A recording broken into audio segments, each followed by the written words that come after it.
Une histoire pour laquelle j'ai été inspirée, que j'ai écrite et illustrée moi-même, et qui a pour titre Je suis.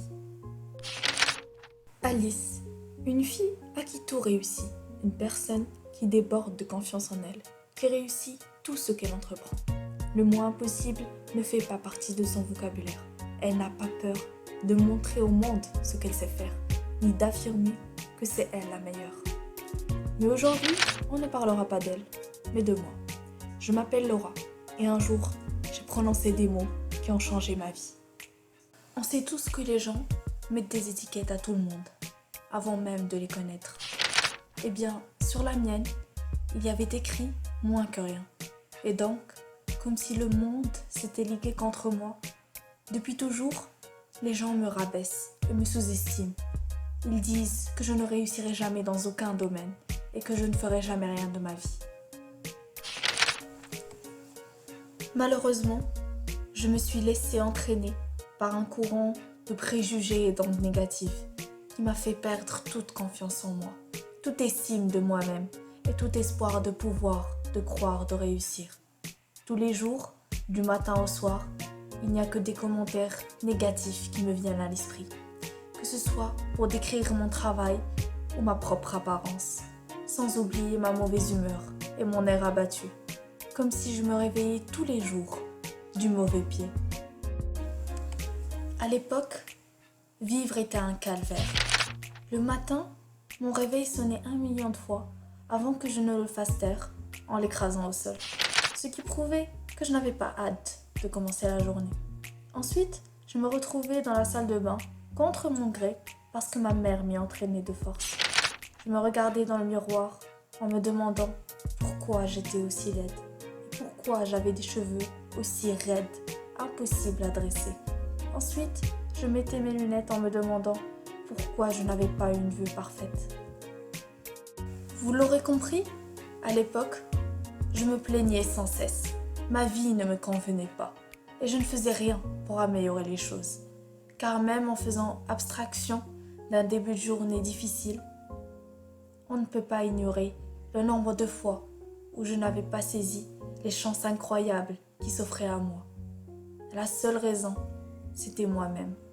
Parce que c'est à cause de moi si je n'ai pas assez de cran pour faire aboutir mes projets et atteindre mes objectifs. Je me rappelle l'année où j'ai essayé le basketball. J'ai été recrutée par un coach qui m'avait dit, je cite, « Toi, tu es faite pour jouer dans mon équipe. » Et moi, comme une lâche, j'ai répondu, « Non, non, je n'en suis pas capable. » Puis je me suis sauvée et je n'ai jamais remis les pieds dans un terrain. Je me souviens aussi du jour où j'ai peint un magnifique coucher de soleil, qui avait reçu tous les compliments de mon professeur et ceux de mes camarades.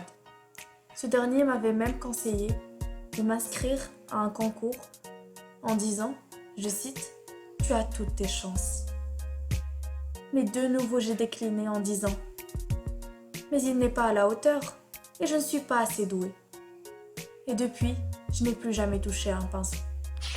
Il y a aussi la fois où j'avais écrit un poème.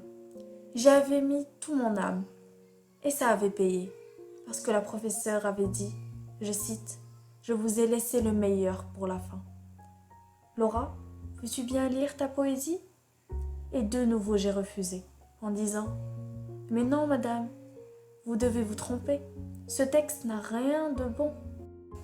Il est tout à fait banal et indigne d'être lu à la classe. » Et la liste est longue, car durant tout ce temps, je me suis fait du mal à moi-même, en me cachant, en me sous-estimant. Les phrases qui revenaient toujours dans mes discours étaient « Je ne peux pas, je n'y arriverai pas, impossible, jamais de la vie, j'en suis incapable. » Et ça, c'est trop, parce que maintenant que j'y pense, pour dire des choses pareilles, je devais être l'ombre de moi-même. Mais la question, c'était pourquoi ? Pourquoi refusais-je les louanges et les compliments ? Pourquoi ne pouvais-je pas croire que j'en valais la peine ? Pourquoi n'acceptais-je pas que mon travail soit reconnu à sa juste valeur ? Pourquoi n'arrêtais-je pas de dire je suis moche, je suis nulle. J'en suis incapable.